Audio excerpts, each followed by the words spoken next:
Good evening. I'm Fred Schauer, Academic Dean of the Kennedy School of Government. On behalf of the Kennedy School, the Institute of Politics, the Boston Tab and Community Newspaper Company, Media One, and New England Cable News, I want to thank you, both in the audience and at home, for being part of this debate among the candidates for Congress in the 8th District. Last spring, in a First Amendment case dealing with political debates, the Supreme Court noted that political debates were central to democratic politics and noted the close relationship among political debates, democracy, and free speech. The Supreme Court doesn't always get things right, but here it did because political debates are special. Unmediated by the filters that intrude between the voters and the issues on which they vote, the political debate is democratic politics in its purest form. As an institution devoted to the practice as well as the theory of democracy, the Kennedy School is proud to host this debate. Even within the universe of political debates, this one is special.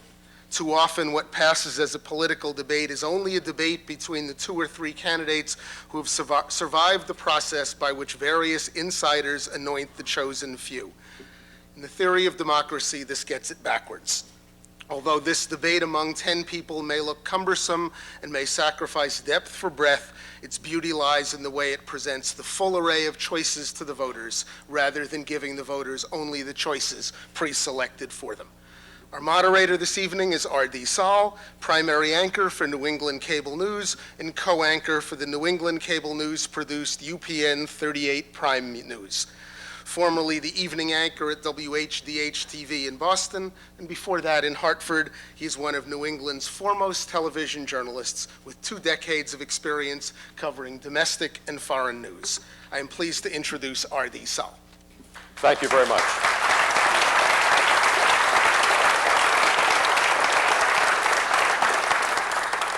Thank you, Dean Schauer, and thanks as well to the Institute of Politics for providing the forum for our debate tonight. 2 weeks from tomorrow, the voters of the 8th Congressional District in Massachusetts will choose only the 4th person to represent the 8th in the House in the last half-century. So this is an important race. That process gets underway with the primary on September 15th. We have 10 candidates vying for the Democratic nomination. Let's meet them. We begin with George Bachrach, former state senator and CEO of the Share Group. Michael Capuano, mayor of Somerville. Marjorie Clapprood, former state representative and former talk show host. Raymond Flynn, former U.S. ambassador to Vatican and the former mayor of Boston. Christopher Gabrielli, venture capitalist and chair of Epix Medical Incorporated. Thomas Keene, current Boston City Councilor and attorney. John O'Connor, businessman and environmental activist. Alex Rodriguez, former Deputy Assistant Secretary of the U.S. Treasury and former chair of the Massachusetts Commission Against Discrimination. Susan Tracy, former state representative, Alston-Brighton. And Charles Yancey, current Boston City Councilor and community activist. Our debate tonight is sponsored by the Boston Tab and Community Newspaper Company, Media One, and New England Cable News. In the first segment of our debate for the 8th tonight, a panel of journalists will question the 10 candidates, and let's meet them. Allison King from New England Cable News. Peter Panepento, editor of the Boston Tab. Jeremiah Leibowitz from the Cambridge Chronicle, and Dwayne Lehman, editor of the Somerville Journal. Here's how this first section will work. A 30-second question from one of our reporters, a 60-second answer from the candidate, a 30-second follow-up question, and a 30-second follow-up response. With 10 candidates tonight, I will warn you all that our timekeeper will be ruthless and unforgiving, as will I. Let's begin our first round with Allison King. Allison. Thanks, R.D. Mr. Bachrach, you are promoting yourself in this race, as you have in past races, as the true liberal candidate. Yet the Boston Globe reported that as a lobbyist and a lawyer, you represented businesses that were not completely progressive. This included a dry cleaning business and a developer who tried to skirt some public bidding laws. Doesn't this kind of lobbying taint your record as an unabashed liberal? Well, first of all, I only believe what I read in the community newspapers, and I find what I read in the Boston Globe to be highly suspect. But I practiced law as a partner in a large firm for almost 10 years. I'm very proud of the hundreds of clients that I've represented. And somebody apparently wanted to focus on 4 of them, all of whom I'm very proud of. You know, those big fat cats who clean your clothes, dry cleaners, or the developer they mentioned who happened to be wanting to develop a parcel of land in Roxbury, where nobody else wanted to develop a parcel of land. I'm very proud of those clients. But I'm really proud of a record of progressive activism. I'm very proud of trying hard to present a political agenda, a public agenda that talks about providing early intervention for school children before they reach school. Early intervention, reaching out to kids who are 1, 2, or 3 years old, opening up public school doors to 3- and 4-year-olds, for families who are struggling to find affordable daycare. I'm trying very hard to talk about home health care for frail seniors. My mother is 83 years old and has Alzheimer's. I'd like her to get home health care and not go to a nursing home. Some might argue that as the liberal candidate, you should be very scrupulous in choosing these kind of clients. And given the record, how can you say that you are any more liberal than any of the other candidates, most of whom claim to be liberal? Well, there are many good candidates in this field, but we all differ. People tend to think we look alike. We don't. I am strongly pro-choice. I believe a woman has a right to choose. For example, in this country, that issue, that choice has been marginalized. Federal employees can't get abortion coverage in their health insurance policies. Women in the military can't get abortion rights. Poor women can't. The issue of choice is very important. I think it separates some of us in this race. I intend to fight for a woman's choice. I intend to fight for a progressive agenda for children and frail elders. That's what I believe of, and others need to speak for themselves. All right. Peter Panapenta. Mr. Capuano, according to a recent article in the Somerville Journal, you led all candidates in raising money through campaign contributions from April to June. Included in the more than $225,000 you raised is more than $36,000 from city employees, the people who work for you. A substantial amount of that total came from people who hold city contracts or have other business dealing with the city. For example, you received $3,000 from a family of a developer who is hoping to start a new project in Somerville. Do you believe this strategy raises questions of conflict of interest, especially in light of campaign finance incentives? Well, I've been the mayor now for 9 years, and I've raised probably close to $1 million over that period of time from various campaigns that I've had. And I've never once been questioned for my integrity. I've never once been questioned of anything I've done relative to doing it in return for campaign contributions. I've never had a violation of any campaign laws or any of those items. That being the case, where else do you go to raise money in a campaign that we have to, especially in this campaign, all we are really is conduits to the TV stations. I tell people, just write the checks directly to the TV stations. Don't even waste time going through me. It makes it difficult when we don't get free time, especially when I am not personally wealthy. My father was a state employee. My grandfather was a truck driver.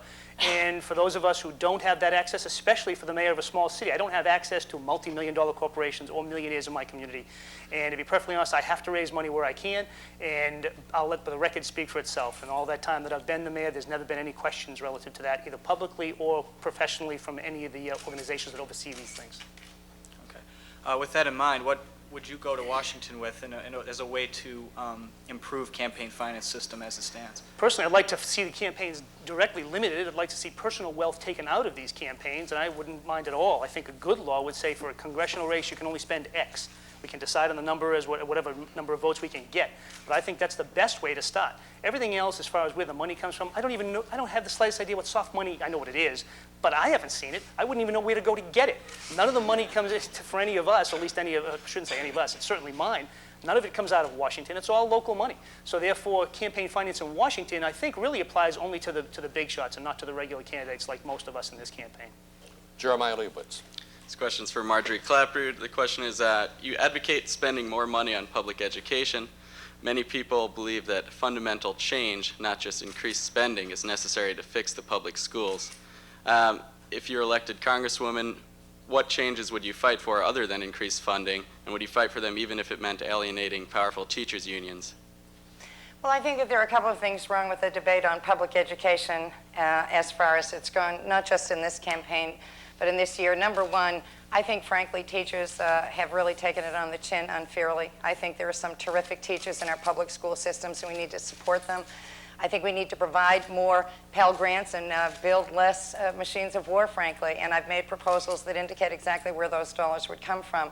I differ with some of my colleagues, with Mr. Gabrielli and others who like for-profit charter schools, and frankly, I think it's a disgrace to be making money pulling monies out of the public school system. We can have magnet schools, and we should certainly encourage creativity between parents and teachers in our curriculum, but not if that money goes to the bottom line for some stock investor. And finally, I think as a member of Congress, as a mother, as a grandmother, as a product of the public schools, and somebody who never would have made it to UMass and Amherst if I hadn't had a violin scholarship, and frankly, I don't play that well, I want to see an investment in public education that begins early and continues after school. Thanks. Okay, even if increasing funding for the public schools is some sort of a solution, it's sure to be a pretty slow one. What would you say, what would you do in the short term to help a family that can't afford to send their kids anywhere else?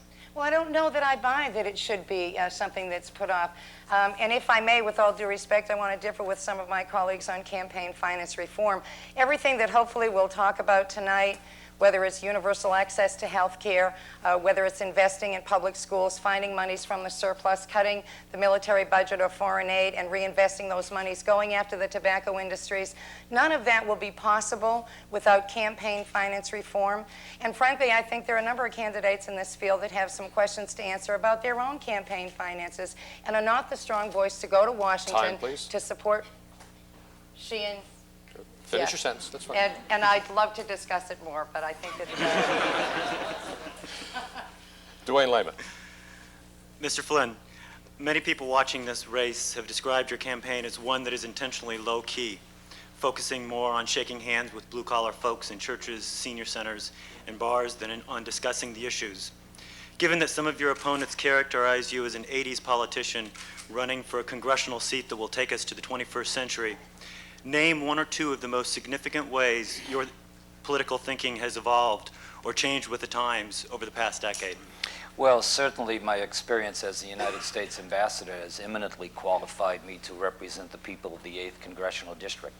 We're looking at foreign policy and foreign issues that are dominating the news today all across the world, from the drop of 500 points in the stock market to the situation in Kosovo to the situation in Russia and the drop of the ruble right up to the Asian economy.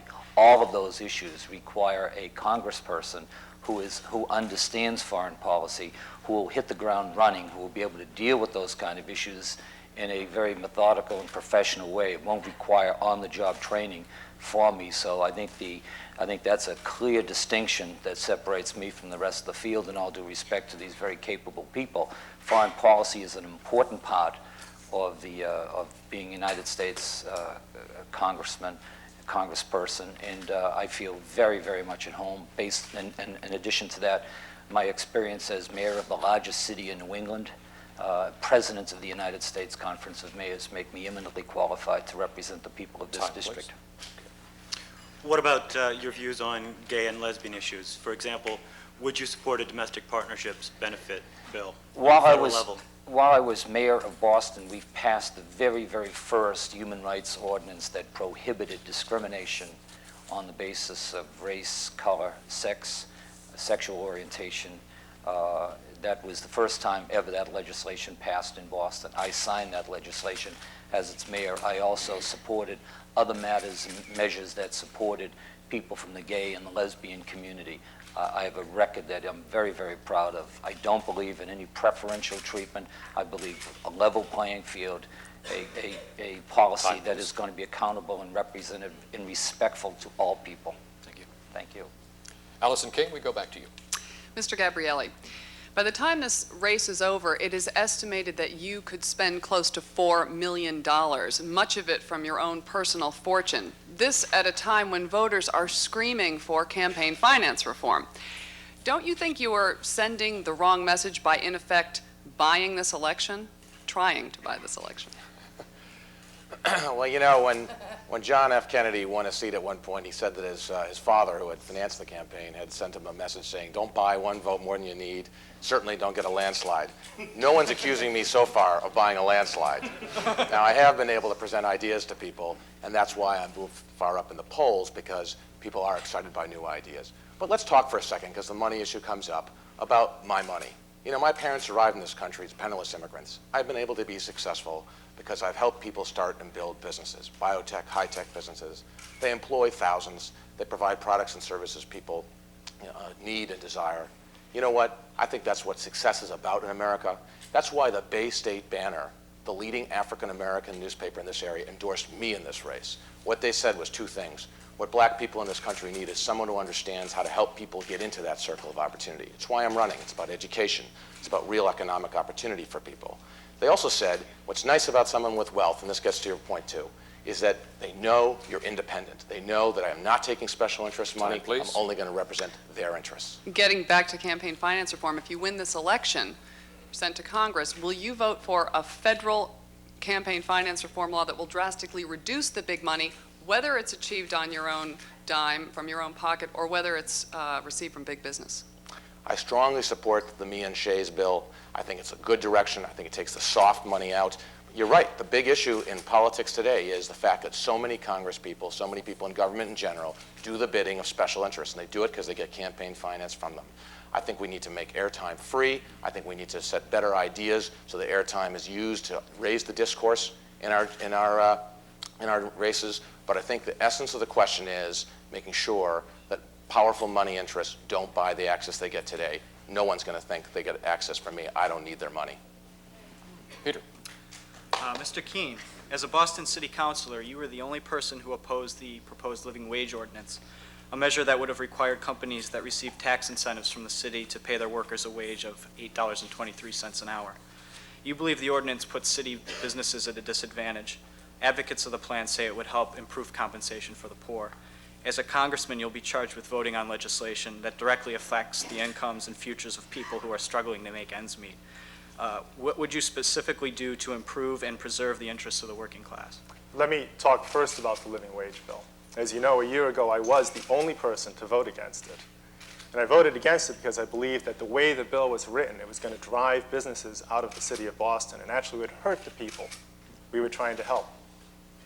Well, it took me a year to persuade everybody that I was right about that. But just last week, the Boston City Council held a hearing on a revised version of that legislation that actually is entirely responsive to the concerns I had raised. And that revised version is now going to be passed, I believe, unanimously by the council this coming Wednesday, and I'll be one of those votes. What I was doing in that particular vote was arguing that when you put in place wage legislation like that, you need to make sure that that legislation really helps the people we want to help, and that is people on the lowest rungs of the economic ladder. Now, what can we do at a federal level? Certainly, we can support things like an increase in the minimum wage. But I'd also argue to you that the best way to make sure that people get good jobs is education, and that's where our focus needs to be. Outside of the military, I'm switching gears here, where do you see fat in the federal budget? Where would you trim? I think, you know, the standard line, of course, is that fat in the federal budget is those projects that go to the states outside of New England. And that, of course, is what everyone else believes. The reality is there's probably not a lot of fat. I mean, this is the old Ronald Reagan thing of waste, fraud, and abuse that you could cut everywhere, but you really can't. Yes, there's fraud and waste that you try to trim, but there's no way that there's no billions of dollars out there. I think as a consequence, what we need to think about for raising additional money, or say on new programs, is really where do we take from other programs? Those are tough choices that the next congressman needs to make. This question is for Mr. O'Connor. As a congressman, you would be asked to make tough foreign policy decisions, something that you have not done to this point. If it had come up for a vote, would you have voted to bomb the alleged chemical weapons factory and/or the terrorist camp that were recently targeted by U.S. cruise missiles? You know, I must say that those of us around this circle today are not privy to the intelligence information to make that type of decision. Certainly we have the right to strike at terrorists who harm Americans and harm others across the country. There was an interesting debate in the Boston Globe this weekend about whether or not we would have the right to assassinate someone like Adolf Hitler if he was in power today. So we have to re-examine those laws that prevent us from going at foreign leaders who practice terror across the world. I am a little shaken up by what happened in at least Sudan, a country that has suffered massive famine, and 250,000 people have died from hunger over the last couple of years. Apparently, we made the strike in Sudan based on a soil sample that was taken off the location of the so-called nerve gas weapons facility. It turns out to be a pharmaceutical company that was making medicines under UN contract. That same chemical agent that they said was nerve gas is found in common pesticides and herbicides. Could be a guy was spraying his lawn with herbicides or pesticides, and we decided to send some missiles in there and knock that facility out. I wonder if we punish the people who launched those bomb attacks against our embassies. Sticking with foreign policy, economic sanctions against countries like Iraq are fairly controversial. Some people think that they force the government to change. Other people think they are ineffective and just end up hurting innocent people. Would you vote to use economic sanctions, and if so, in what types of cases? You know, I would have no problem using economic sanctions. We did it against the apartheid regime of South Africa. I traveled to South Africa recently and met with President Mandela and Archbishop Tutu, and they actually said that the sanctions worked to force the racists to the bargaining table to make the transition to a democratic republic. So you can use sanctions, they do work. I worry when children starve to death because of sanctions, and I wonder if that isn't going on in various parts of the world. Dwayne Lehman. Mr. Rodriguez, during the campaign, you've held a couple press conferences and have talked a lot about the media's failure to cover minority candidates adequately. Suppose for a moment, if you were a journalist covering the race, what 3 important and specific stories would you have written that have been ignored by the media? Well, let me first respond to the general issue of covering candidates has been my complaint, that there's been no equity and fairness in covering candidates. The minorityism has been brought in by the Globe and the Herald, not by Alex Rodriguez. And just read the statements that we've let out, okay? And specifically, what we complained about is that we did let out 7 to 10 press releases, which were not published by any of the major outlets, the Globe or the Herald, when the other candidates, weeks later, let out the identical press releases. And they did get covered, identical. The same subject matter. Ours was first. That was the complaint. Now, on the issue of minority or majority coverage, we did not bring that up because I don't see myself as a minority in this race. I'm ethnically Puerto Rican. There's a lot of Puerto Ricans in this district. I think Chris is Romanian. There are fewer Romanians in the district than there are Puerto Ricans. You know? So I don't know where they're coming from unless they mean people of color. And if they mean people of color, say that. Time, please. Say what you mean. How about the 3 stories? The 3 stories I said, Ray Flynn named that he had Minister Mohammed and Dave Cortea on his team. Came out 2 weeks after we announced Joe Feaster, Flash Wiley, and Jackie Jenkins Scott and other people on our team. We didn't get covered, he got covered. We announced a proposal on family policy, didn't get covered. Other people brought up proposals similarly, did get covered.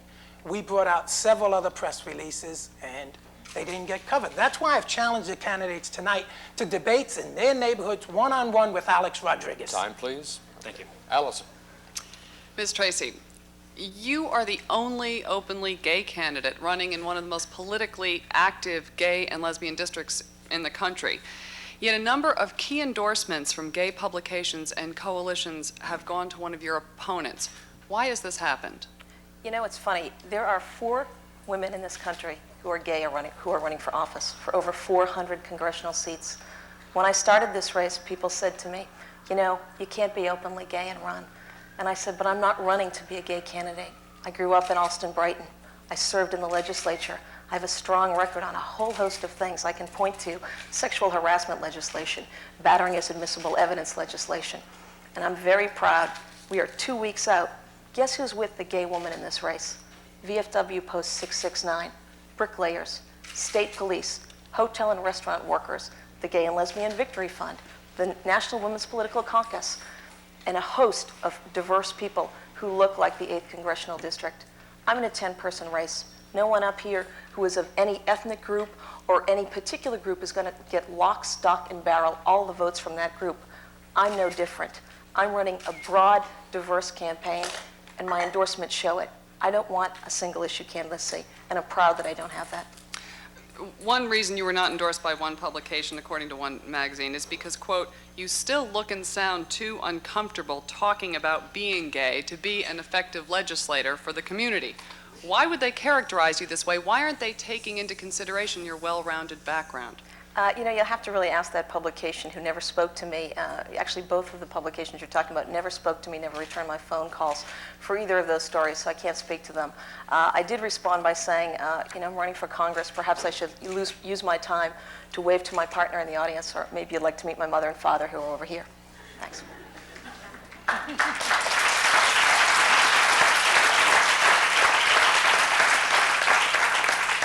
Peter Panapenta, please.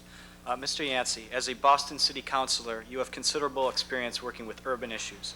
But as we all know, the 8th Congressional District is unique in that while it has a significant urban population, it also contains suburban areas such as Belmont and Watertown. What are you planning to do for the suburbs if elected? Well, first of all, let me note that I have considerable experience on the national scene as well. I'm on the board of directors. I served for 2 years on the National League of Cities. I am in contact with people from all around the country and have received significant support from people in suburban areas as well. What I would do is to make sure that the families in Belmont and in Watertown and Somerville and Cambridge and Chelsea, as well as the many families in the city of Boston, have a higher quality of life. When I was first elected to the Boston City Council, I made one commitment. And that commitment was to improve the quality of life for the people in District 4, Dorchester, Mattapan, and parts of Hyde Park. We've done that. We have a new police station. We have a new library, another library online. We have new community centers. And most of all, we have people who now have a regained sense of hope for the future. I believe that everyone has a serious investment in our democracy. That's why I fought for the right to elect a school committee person. Time, please. That's why I fought for an end to apartheid in South Africa, to raise the level of debate with regards to human rights in Boston as well as around the world. You have touted education as one of the key parts of your platform. How do you explain the historically low test scores in the city of Boston public schools during your tenure on the Boston City Council? Well, actually, the test scores vary from school to school. I believe that we must make more investments in our education, and I don't believe that has happened in the city of Boston. There's no magic bullet. I got a law passed which allows parents to take time off of their jobs to go to their children's schools during school hours, much as my mother, Alice Yancey, and my dad, Howard Yancey, did when I was coming up, one of 9 children going through the Boston Public Schools. I spent a tremendous amount of time with my children's school and their education as well, and their test scores reflected. I believe what we have to do is make sure that everyone understands that education is everyone's business. And that will do it for the first round. Thank you all very much.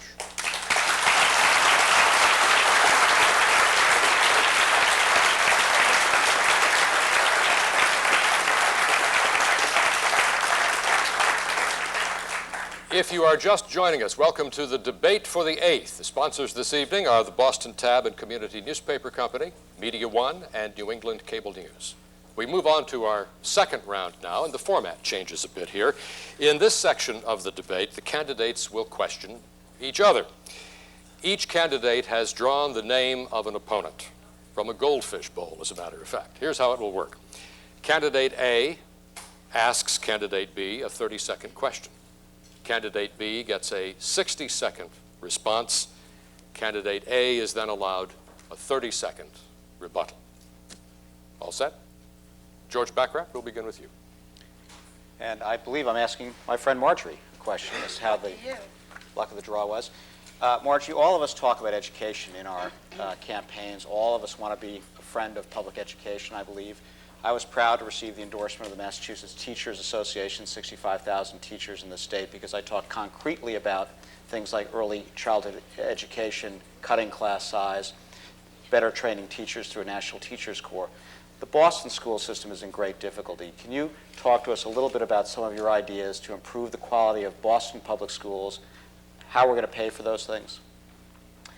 Well, I'm grateful for the question, and since you took the opportunity to talk about the teachers, I'm also delighted and grateful to have the support of not only Boston teachers, but teachers throughout the entire 8th Congressional District, and also the support of the last 4 editorial boards that not only speaks to a commitment to public education that has been more than something that I've discovered on this campaign. It's something that I've lived, again, as a parent, as a product of the public schools. And I think what the Boston schools need is strong, particularly in Washington, support that's going to make for a safe, violence-free environment for our kids to learn in. And there's a bill pending that Senator Kennedy and Congressman McGovern have filed that I think is imperative. And that's for the first time bringing federal dollars into the public school system. Secondly, I think we need to have the support so that teachers don't have to be social workers and law enforcement officials. I think we need to remove the violent kids from school, and we need to have early childhood intervention. In the Boston Globe today, I wrote an op-ed piece that talks about a cubby for every kid. If a chicken in every pot was a good idea 70 years ago, I think we need to protect children. Early childhood intervention, after-school programs, even including midnight basketball would be a hoot, I think. Thanks, R.D. Mr. Bachrach, your fellow. I was actually one of the stars of midnight basketball. I bet you were. You gotta see my outside shot. I'm looking forward to it. I must say, I thought your op-ed piece today was quite good. Thank it was you one of the very best, much. in fact, in the top 2 that I've seen in the Boston Globe. Yours so being far. the other one. So,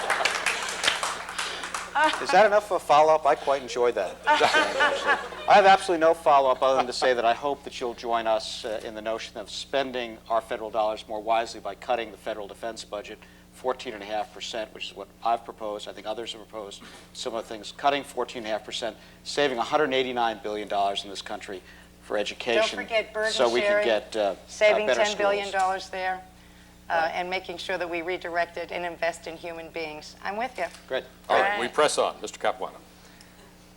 Well, Is that special for you? I had a great time.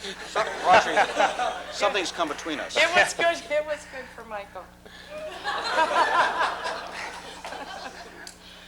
I'm going to be quiet for a second. My question is to Ray Flynn. Ray, as you know, that I supported you in 1983 when you ran for mayor, and I had a lot of high hopes relative to lots of things. I think you did a decent job on many items. However, I think that one of the most important items in this race is the improvement of education. And as the mayor of Somerville, I've done an awful lot relative to class size and building new buildings and increasing test scores. And I just wonder, based on your record of having abandoned the Boston public schools, how do you explain to people who are concerned about education that they should be voting for you in this race? Well, I'm very pleased that you raised this question because it gives me an opportunity to really set the record straight, which I haven't had the opportunity to. Well, probably the most significant reform of education in this city, in Boston, probably in its history, was taking the politics out of the school and putting a professional elected school board. While I was mayor of Boston, previous to the referendum to bring about accountability in education, the mayor only could approve the budget. He had no further authority over the schools. Despite that, I fixed up literally 3/4 of the schools. 50 cents of every dollar went to public education. The most innovative, creative school compact in the United States was passed on my watch. But more importantly than anything, I made sure that we brought educational reform and accountability. So Tom Menino is the very first mayor in Boston's history that has control over the schools by appointing a school board, not politics of it.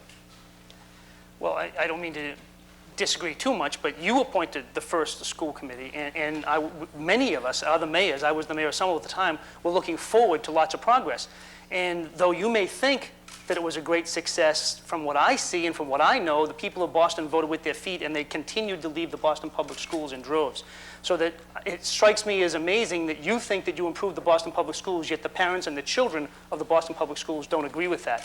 And I would simply say that if that's the case, I think public education can be improved. We're doing it in Somerville, they're doing it in Cambridge, they're doing it in Belmont, they're doing it, and I think the Tommy has started to do it in Boston. But I just wish you had taken the opportunity when you had it to really begin the process for the first year and a half that you had an appointed school committee. Therefore, it would have helped Boston, it would have helped many of the other communities follow your lead. Well, obviously, Very quick. obviously you don't turn around public education in 1 year. It takes time to turn it around. I think the most courageous You've step made your point. that we could make was appointed school board. Thank you, Mr. School Flynn. board. Marjorie Clapper. I know how you felt. We didn't do high fives then. I know. Very good. Oh, whatever.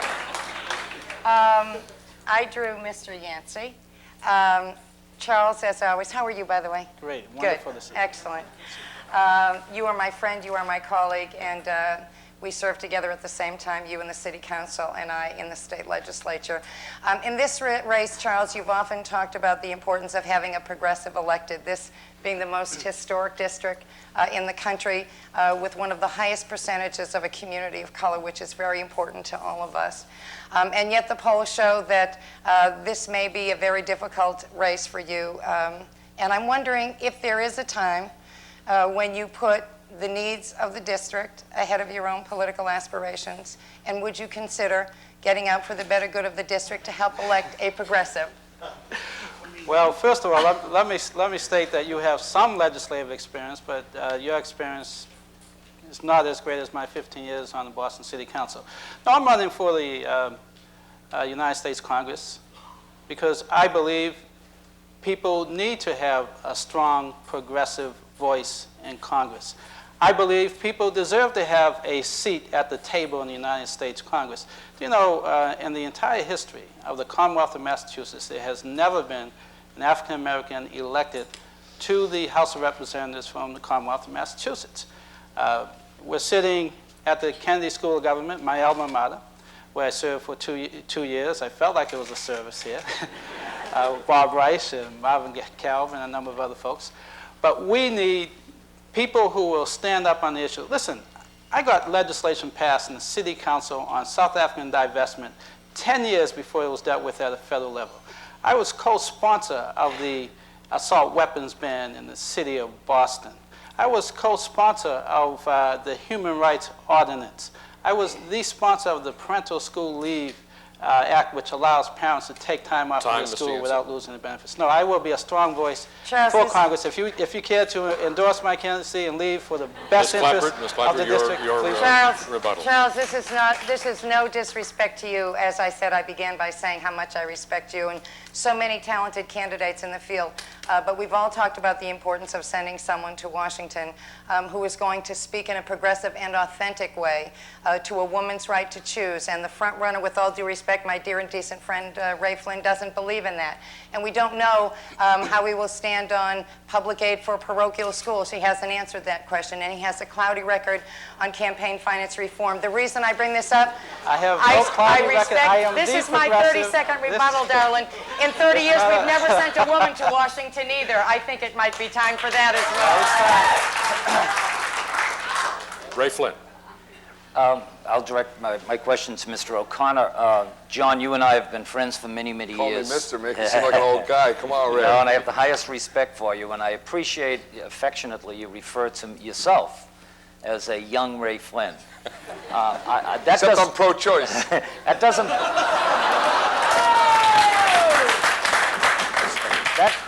There's a question lurking there is. someplace That doesn't bother me so much, but what does bother me is the fact that you made a comment that you had a better jump shot than I did, and I take great exception to that. And I want to know whether or not you'll defend me as I interject the issues of working class, blue-collar families fighting for economic justice, because I know you represent that. Unfortunately, we're not hearing much of that in this debate.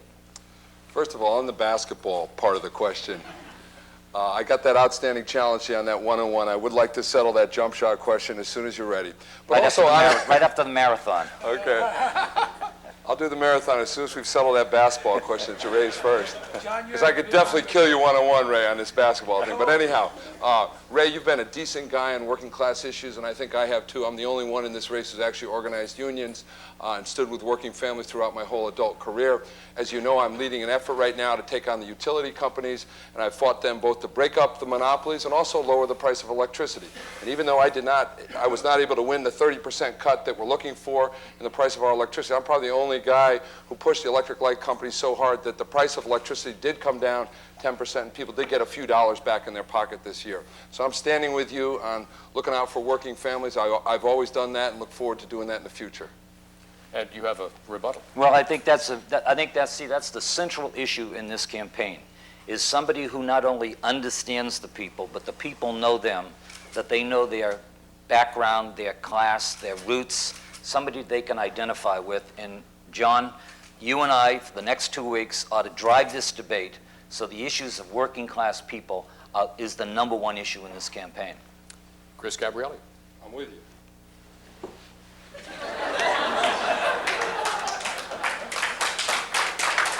Mr. Gabrielli.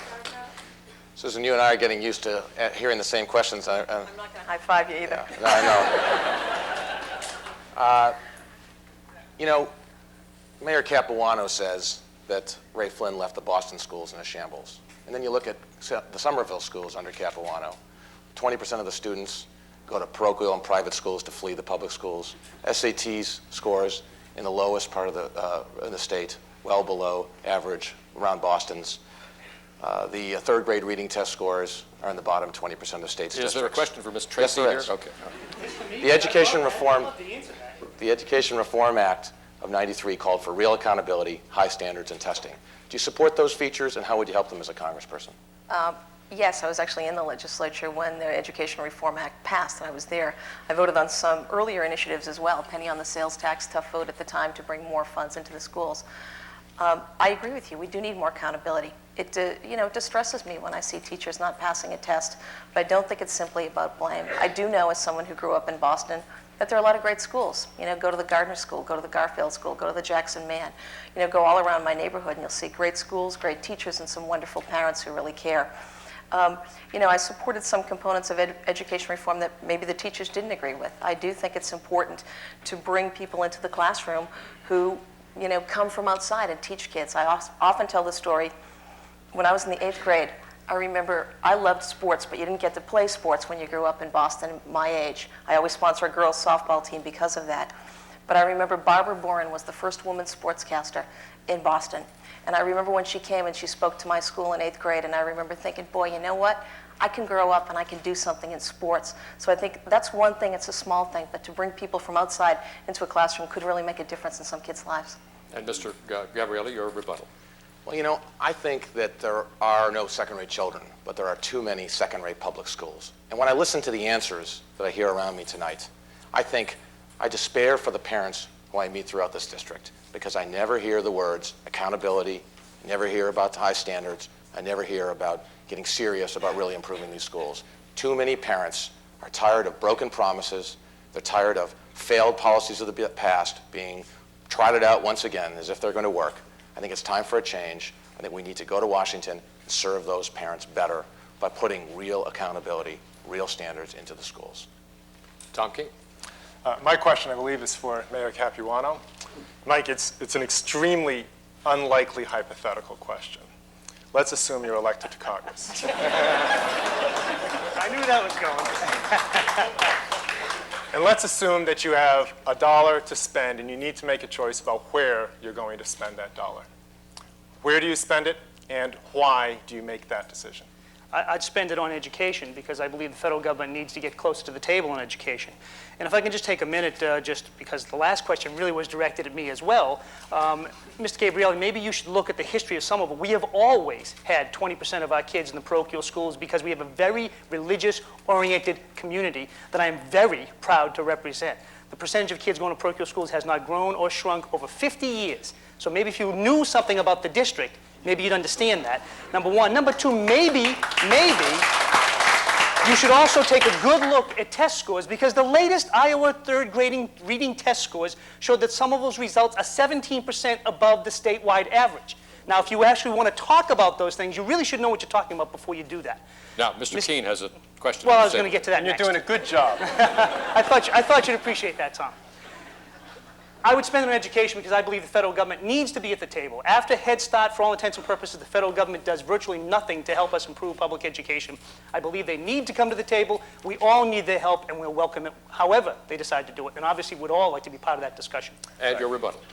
It's not a trick question. It's actually a question that's intended to really sort of figure out what one person's priorities are. And I agree with Michael. I would spend it on education as well.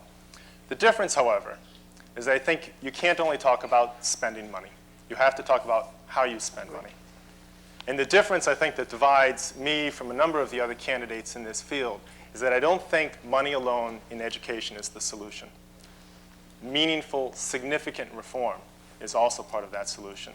Decentralized schools, early childhood education, after-school programs, things that are going to shake people up are going to be part of the future for educational reform. John O'Connor.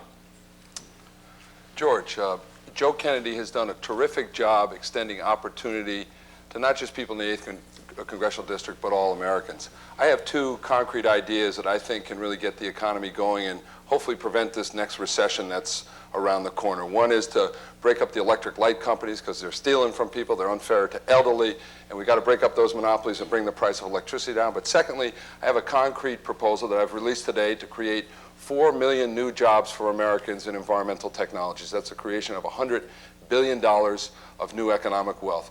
Do you have any concrete proposals to put Americans to work and to create new wealth for America?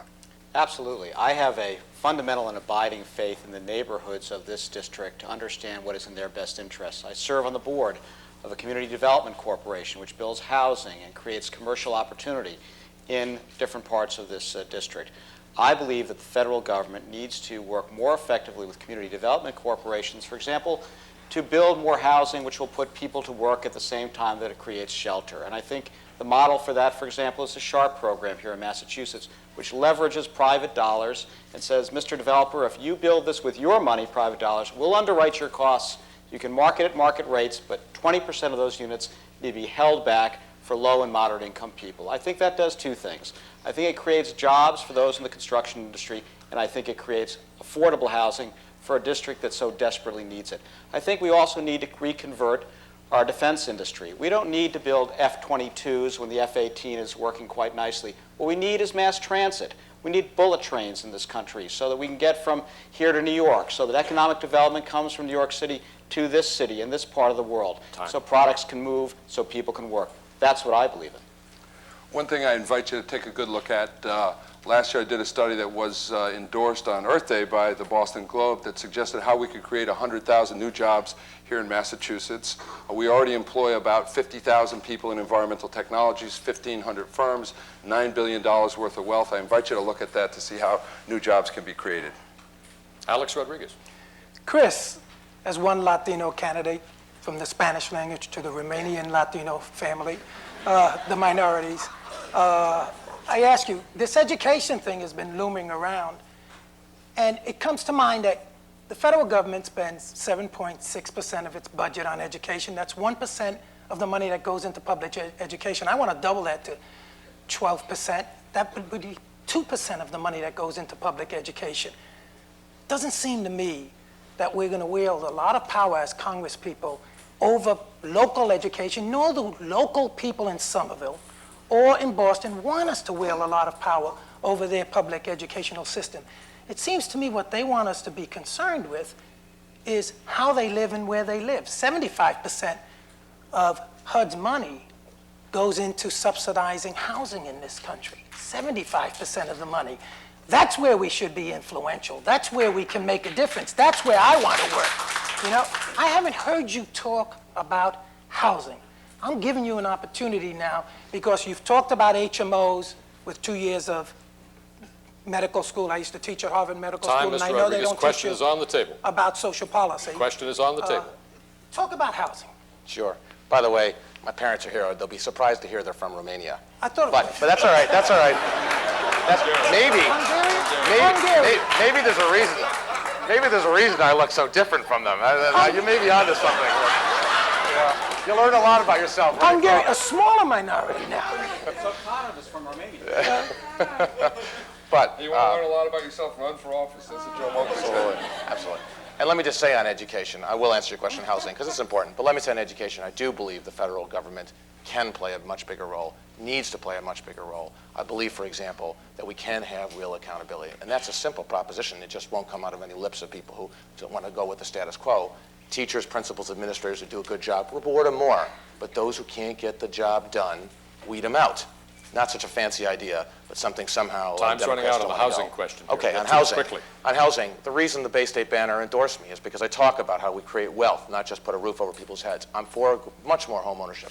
46% of minorities own homes, 72% of white people do. It's how my parents created any wealth they had. It's what they remortgaged when we went to college to pay for it. We could do better. You know, in Boston, we have a soft second mortgage program. Here's how it works. You have to make less than $30,000, and you can't buy a house more than $120,000. No wonder we only have 4,500 homes under it. Alex, And I apologize to your parents. quick rebuttal. And I don't think the Hungarian background should be a disqualifier for Congress, nor do I think my Latino background should be a disqualifier for Congress. But I firmly believe that we've missed the opportunity to talk about housing. People in this district are being pushed out of this district. The next congressman is not going to have the same constituents. We've got to help these people stay in the 8th Congressional District. That's where we got to spend our energy. Susan Tracy. Thanks. I actually want to follow up on what Alex said. I actually agree that housing, when I'm out campaigning, is the most important issue that I deal with every day from people in elderly developments. Right, and you have a question for Tom Keene. Yeah, I do, and my question is for Tom Keene because a few weeks ago in a profile, you were quoted as saying that you would cut the HUD budget, that you thought that that was something that was appropriate. In my eyes, that seems like a funny statement for someone who wants to represent the 8th Congressional District. I wonder if you could explain. Sure. And actually, I didn't say I would cut the HUD budget. What I said was really almost the same question I had asked Mayor Capuano, which is if I had to spend money anywhere, it would be on education. That would be my first priority. We should talk about housing, however, because within this district, housing is plainly in a crisis right now. And the crisis is not for the traditional way we think of housing, which is as low-income housing, but really housing for people of modest means. People who particularly rent are finding that a number of communities that they're in are suddenly extraordinarily attractive. And the rental prices are going up so significantly, they are being driven out of the neighborhoods that, in large part, they were responsible for improving. Is there a role for the federal government in this? Absolutely. Certainly what we should fight for is to try to expand HUD housing programs to the extent that we can. But it seems to me there's other creative means out there. We can change HUD guidelines, for example. We can make it so that those programs apply to, say, 80 or 90% of average mean income. We can encourage home ownership. There are a number of steps out there that I do believe the federal government must take to resolve this crisis. And your rebuttal. Yeah, I think that's a great stating of the problem, and I agree with you, but there needs to be some concrete things that you do. I would propose that we give a break to people who spend more than 30% of their income on rent. Let's give them a rental deduction at the federal level the way we do for homeowners. Let's get some technology centers and really work with public housing developments, libraries, technology centers, make those places where people can actually live and learn. Let's actually get in and do some real policy work. Again, some good statements of the problem, but I think for the people of this district, they need some solutions to what to do about that problem. Thanks. Charles Yancey, it's been a long wait. Thank you very much. My question is directed towards Alex. I believe I've lived in the 8th Congressional District longer than any of my opponents, certainly longer than the talk show host, certainly longer than the former mayor and a few other folks around here. I have one question for Alex Rodriguez, who has spent a few years in the federal bureaucracy. How can we celebrate not only the rich diversity that we have within the 8th Congressional District, but much more fundamentally, the rich democracy that we have? We've had many battles in the city of Boston. Some of our opponents are bragging about the fact that they don't think that the people of Boston are intelligent enough to elect their school committee, yet we're asking them to vote for us. Boston is the only city in the state that does not have an elected school committee, and test scores have, in fact, come down as a result. How can we persuade the public, the voting public in the 8th Congressional District, to get involved in this race, to celebrate the democracy, to make sure that everyone has a seat at the table? For Mr. Rodriguez. 15 years, I've been on the Boston City Council. We've Mr. gotten- Rodriguez, your response. Well, Charles, if I get your question, I think we celebrate our democracy by making it more democratic. I don't support an appointed school committee. I trust the people. I don't think our public education is as bad as made out, and as responsive as the candidates have been to the polls where health and education comes up high. They come up high in my polls also. I don't think we're a third-class nation. I don't think that this nation is underfed and underhoused, et cetera. We have problems to fix. But when you hear these candidates, you would think that our education system produces morons. This country was built on public education. This country was built on people going to schools together. We had to go out, Charles, you and I, in the civil rights movement to force certain people to go to school together while other people on this panel were on the other side. We had to do the hard work of making democracy exist the way it exists in this country. And in Washington, you learn that you can further that by working cooperatively with both sides of the aisle, by being smart, by being quick, but by talking about issues that are real and have solutions, not just chasing the poll. Time, please. Okay. And a quick rebuttal. Just a quick rebuttal. I have 15 years of legislative experience. Many of my opponents have 0 legislative opponents. I believe that we have to fight for the principles of democracy, fight for decent housing, fight for a progressive agenda with regards to affirmative action and education. Too many people have been left out of this process. I'm going to work to make sure that everyone within the 8th Congressional District, the district that gave me 20% of the vote back in 1992, I'm going to make sure that everyone has a seat at the table and that we do indeed have a progressive agenda and that we have a vision for the 21st century. All right. Thank you all very much. Good. That will do it for our questions and answers.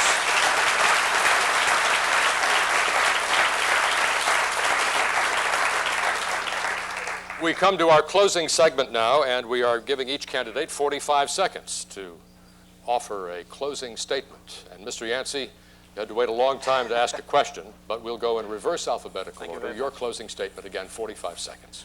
Thank you very much. I want to thank the listening audience and the viewing audience for this opportunity. My name is Charles Yancey. I'm running for the United States Congress because I believe we can do better. I believe that we can have a vision that speaks to the needs of my daughter Ashley and my 3 sons who graduated from the Boston Public Schools and went on to college. I believe everyone has a right to have decent education and decent housing. I will fight hard for you, as I've fought very hard for the last 15 years advocating for the people of Boston.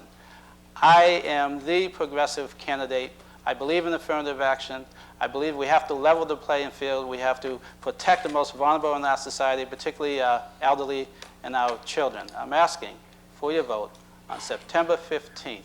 Vote for someone you know you can trust, someone with the experience to make positive changes take place within the 8th Congressional District. Thank you very much. Susan Tracy.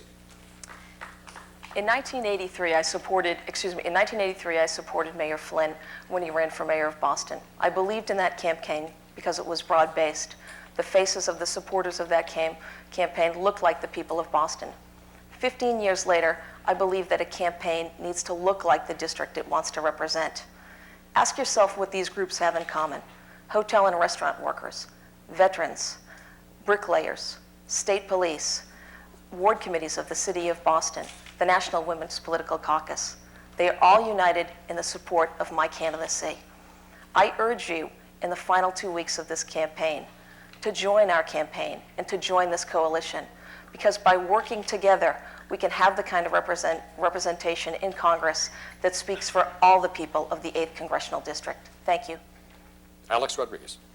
I know it's very frustrating for the constituents in the 8th Congressional District to try to make a choice among 10 people. The press has not been very good in covering this race. Therefore, I've challenged each candidate on this podium to a 1-hour debate in their own turf, on their own neighborhoods, so that you can come and hear the differences between us substantively.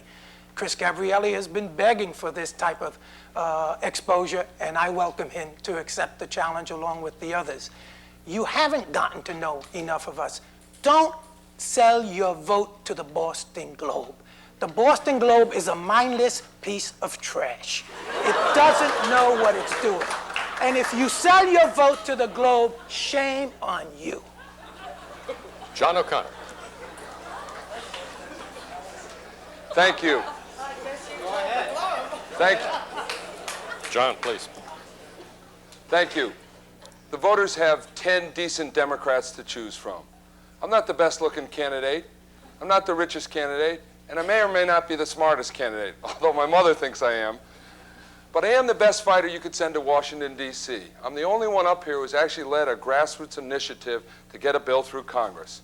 And I took on bigger Republicans than Newt Gingrich when I took on President Reagan, Bob Dole, and the Republican-controlled Senate to expand the toxic waste cleanup program by 500%. And I want to take that same fighting spirit, that same ability to win, and I want to take that same network that I have out across 35 states and put pressure on other members of Congress to win health care for all, after-school programs so our children are safer and smart, and I also want to make sure that the medicines are covered under Medicare. I thank you very much, and I humbly ask for your vote. Thomas Keene, please hold your applause if you can. Thomas Keene. Actually, John, my wife tells me I'm the best looking. But, that's what I said. In this race, I have talked about myself as a different Democrat, as someone who was inspired by the late Senator Paul Tsongas. And I think it's fair to explain what I mean by that. I'm someone who believes that government should be fiscally responsible and at the same time socially progressive. I'm someone who believes that the Democratic Party needs to embrace new ideas and new solutions. But most importantly, I'm someone who believes that government can be a powerful and noble endeavor. And this is particularly important when you look at what's going on in Washington today. We now have government that seems more like a rerun of the Jerry Springer Show. In this race, I've talked about my vision for education and for building neighborhoods. If you share the sense that government should be about vision, I ask for your support. Thank you. Please, let's save all that till the end if we can. Chris Gabriele. I'm new to politics. Here's something I just don't get. We test students. They keep scoring poorly. We test teacher candidates. More than half fail. Then why are my opponents still afraid to take on the system? I guess it's because Flynn, Capuano, Bachrach, well, they are the system. Parents are stuck with tough choices. Move out, or pay taxes and pay for private school tuitions, or settle for second-rate schools. Well, I'm different. I'm willing to step on some toes to fix our schools.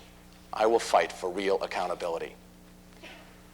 I need your support so we can help the parents of this district get the opportunity for their children they deserve.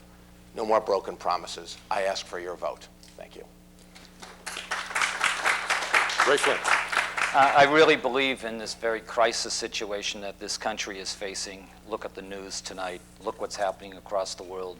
You not only need somebody who understands foreign policy, understands the world community and the crisis and the challenges that lie ahead, but even more importantly than that, the people of this district need to send to Congress somebody that understands them, who knows the problems of raising children and of illness and health and homeless people and people with handicapped and depressed people.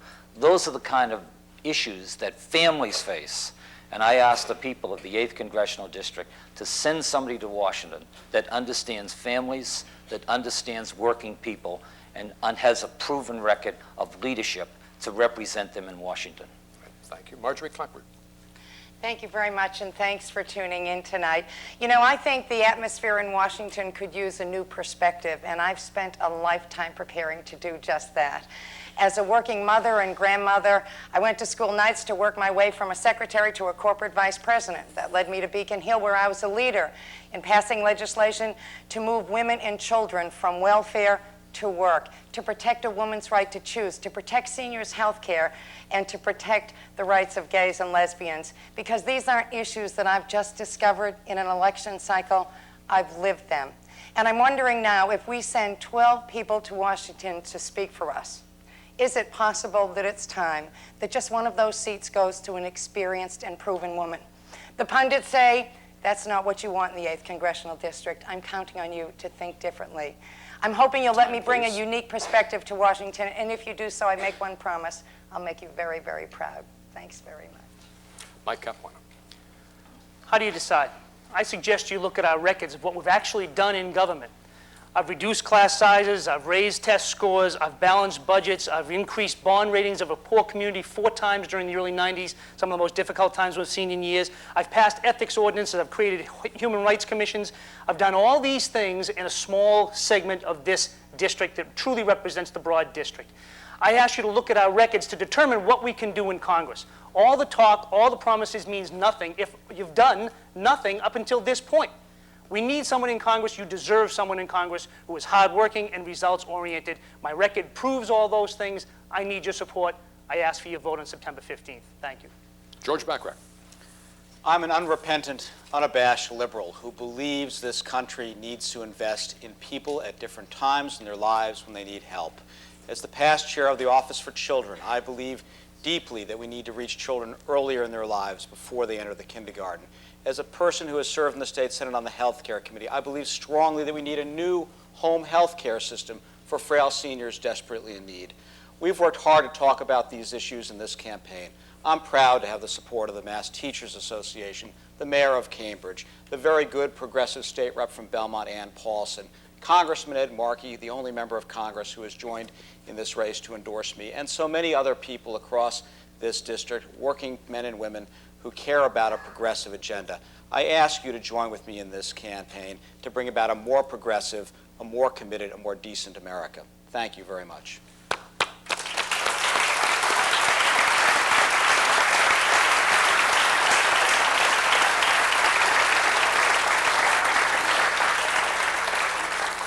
And that will do it. That is our debate for the 8th tonight. We would like to thank the candidates, our panel of journalists.